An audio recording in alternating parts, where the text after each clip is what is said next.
All right, guys, how are we doing? I am back in the office today. I actually had a bunch of podcasts in Arizona and San Diego. And the only reason I do these podcasts, or the very main reason, is that it puts me around like super high level guys in different markets. So I was out in San Diego with Rich Sommers podcast, and he does boutique hotels and investing out in San Diego area.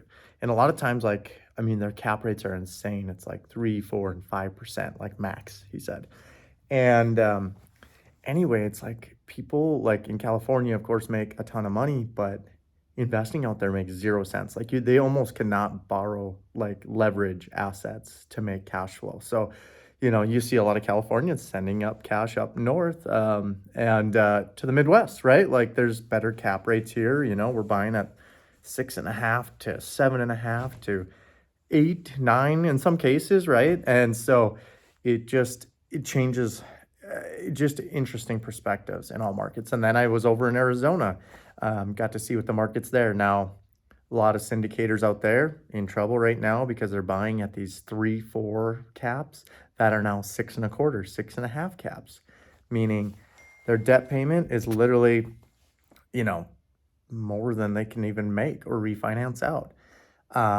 And so, some deals are in trouble, but a lot of those guys out there in Arizona I was talking to a guy from CBRE. He does the whole Southwest West region. And, man, he's saying, these guys were doing $50, $100 million deals, just syndicators and people raising money for specific projects. But, a lot of the banks are working with them. They're not like, it seems like, okay, lending is getting tight right now, like in general, right? And because of what's happening in the markets, interest rates are high and but their spreads were low. So on these $50 million deals, people were getting like, let's say the 10-year treasuries at 4.5%. I think it's trading somewhere around 4.5 to 4.6%. So then you add 2% for spread. And usually, puts you at basically 6.5%. And they're seeing loans like literally at 6.25 to 6.5 on these $50 million deals. Which is pretty insane because up here in the north, we're getting like 7.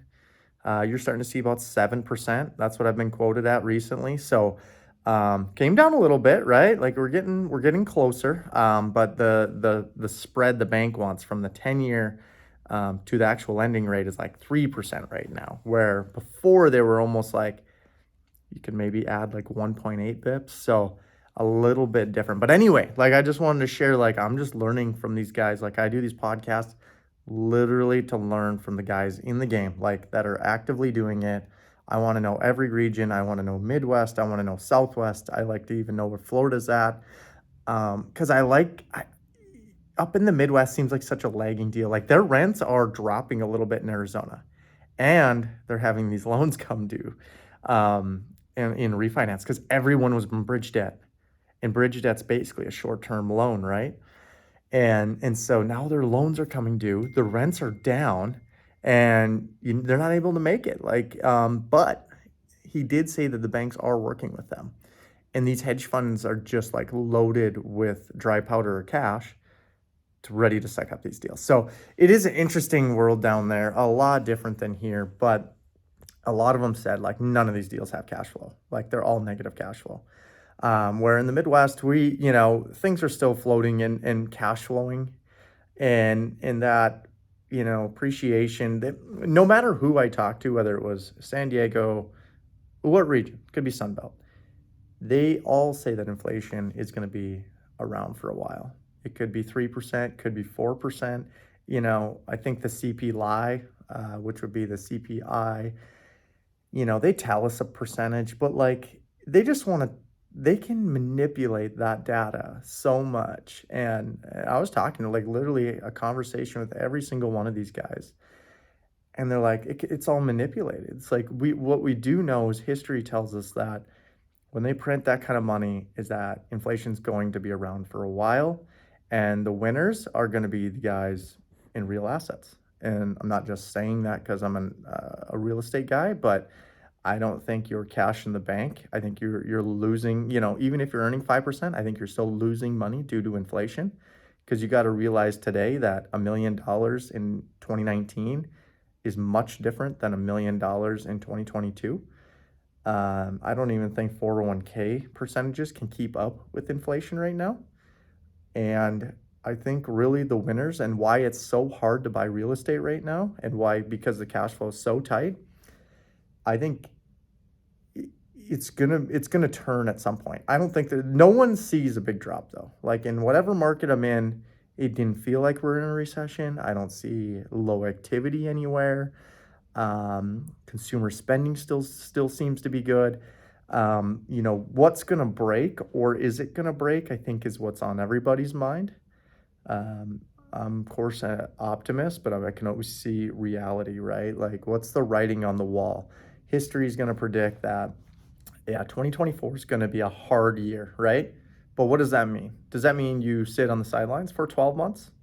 Or does that mean that you put your money to work, right? Like, do you take a risk? Because in any investment, there's going to be a risk. You can keep it in the bank, do what you will, wait and wait and wait. And you know what? You wait 2 years. I guarantee that 5% you're earning at the bank is going to be 2%. And within 24 months, and all these asset prices are going to rise. Because think about when your debt payments get cheaper, what's going to rise? It's going to be a slow effect, but assets are going to rise again.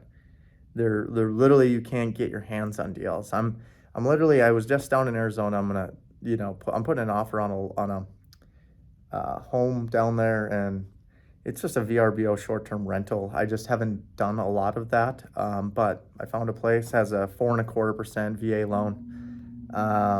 It's $1 million place. Nothing that I'm not doing a ton of due diligence, obviously putting inspections and doing typical process, but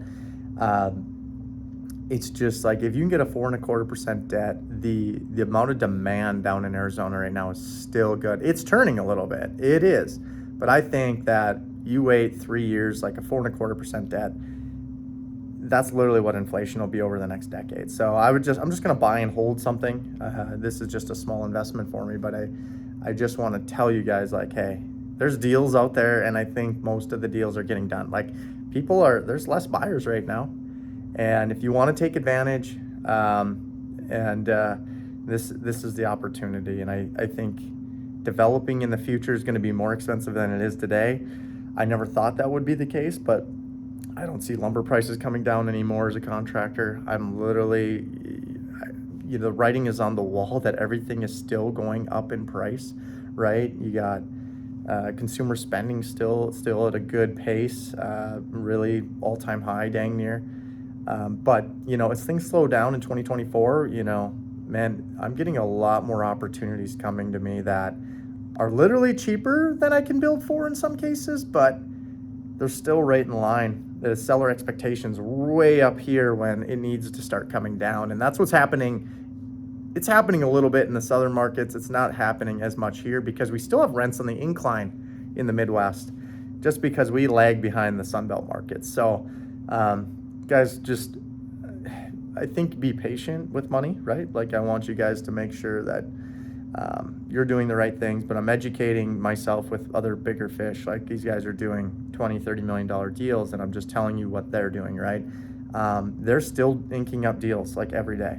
And it's, I think what they see is some of their assuming debt, right? Like, that's what I'm doing in that VRBO. The only way I'm doing it is because I'm assuming a cheap loan, but there's deals out there. There's seller expectations are starting to come down. So we're starting to hit the go button on certain deals. And so obviously we like storage, boring multifamily. I'm going to continue to do those deals, but I just wanted to give you guys like an exclusive update, just because I was literally around the country and flew in at 1 a.m. last night, and kind of in the saddle today, and just wanted to give you a market update of what I found out on that trip. There's opportunities coming around.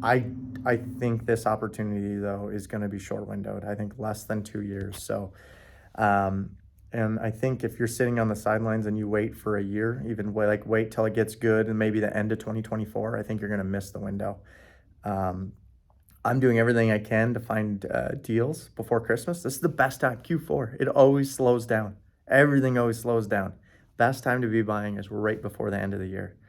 And that's a little secret gift from every real estate guy around there, because guess what? Buyers go away. They're in the holiday season.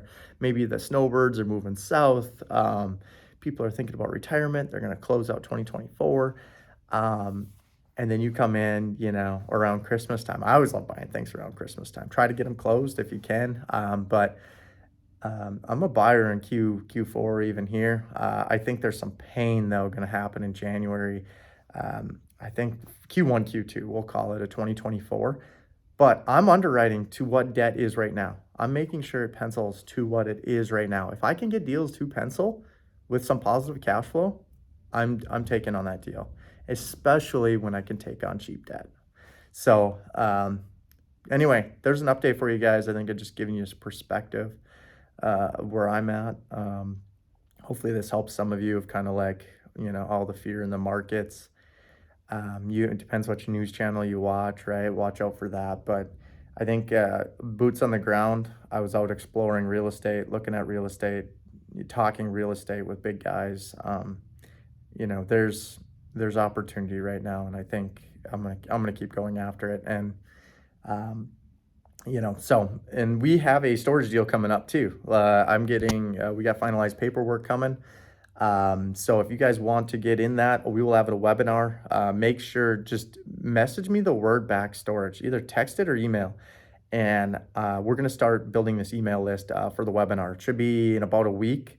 We finalized the paperwork on Monday, so we're hoping by the end of next week we should have finalized paperwork. We'll have that webinar for the very next week, getting people in that deal. And I've already had some commitments. We're probably, I think, 40% subscribed on that storage deal. It's a new development deal, so you can get in there exclusively. So yeah, just message me the word storage. We can jump on a call and discuss it if you want to discuss before we even get it out, but that's coming through the pipeline on the next deal. Appreciate you guys. Have a good week. Have a good weekend.